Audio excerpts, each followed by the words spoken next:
Ang Mercury ay ang pinakamaliit at pinakamalapit na planeta sa araw. Ito rin ang pinakamabilis na umiikot sa araw na may orbital period na 88 Earth days lamang.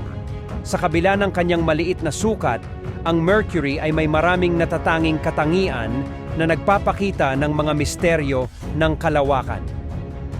Ang Mercury ay may diameter na 4,180 kilometers, na halos 38% lamang ng diameter ng Earth. Sa kabila ng pagiging malapit sa araw, ang Mercury ay may matinding temperature swings mula 173 degrees Celsius sa gabi hanggang 427 degrees Celsius sa araw. Ang surface ng Mercury ay puno ng mga craters na dulot ng mga meteoroid impacts na katulad ng sa ating moon. Ang mga craters na ito ay nagpapakita ng kasaysayan ng planeta na nagmula pa sa pinakamaagang bahagi ng solar system. Isa sa mga pinakakilalang crater sa Mercury ay ang Caloris Basin, isang napakalaking impact crater na may diameter na humigit kumulang 1,550 kilometers. Ang impact na lumikha ng Caloris Basin ay napakalakas na nagdulot ng mga seismic waves na naglakbay sa buong planeta. Ang Mercury ay may kakaibang rotation period.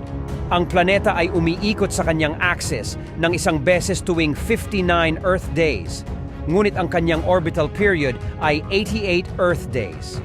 Dahil dito, ang isang araw sa Mercury, ang oras mula sa isang pagsikat ng araw hanggang sa sumunod, ay tumatagal ng 176 Earth days. Ang kakaibang rotation at orbit ng Mercury ay sanhi ng tidal locking sa araw na nagreresulta sa resonance ratio na 3.2, tatlong rotation sa bawat dalawang orbit. Ang Mercury ay may malaking core na binubuo ng iron na sumasaklaw ng humigit kumulang 85% ng radius ng planeta. Ang core ay napapalibutan ng isang manipis na mantle at crust. Ang malaking core at manipis na crust ng Mercury ay nagbibigay sa planeta ng mataas na density.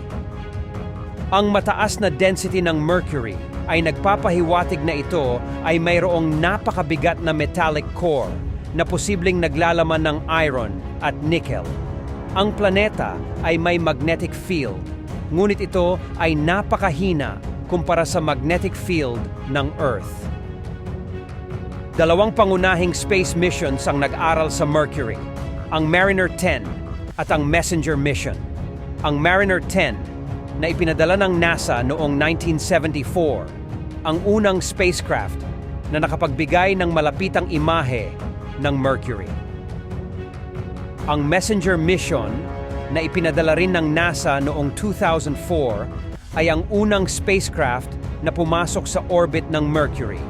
Ang Messenger ay nagbigay ng detalyadong impormasyon tungkol sa surface, komposisyon, at magnetic field ng planeta.